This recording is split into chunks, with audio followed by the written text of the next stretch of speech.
Приятели, специално за селиката получих един подарък от бати Жечко от Шумен, който е официалният вносител на марка масла Авантол.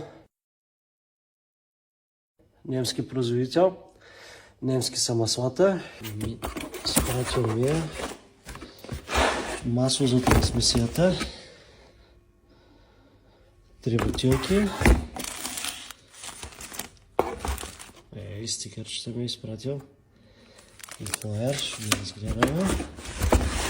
И масло за двигателя. Немския флаг.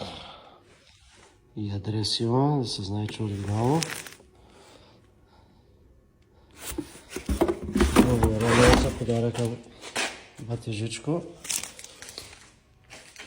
Като я промия, ще го налеем и ще сменим на трансмисията. Авантол са сравнително нови на пазара в България. Спонсорират два екипа, мисля, че планински състезания бяха. Ето снимки на някои от състезателните автомобили.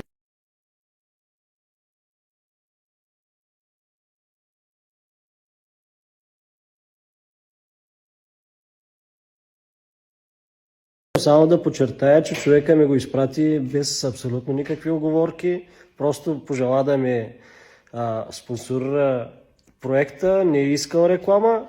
Аз съм го направил на своя глава, защото друго не мога да направя за него. Обичам по някакъв начин да се отблагодарявам за всеки подарък и всеки жест направен към мене. Можете да посетите неговата страница и да го последвате. Ще го тагна. И така, продължавам с прага.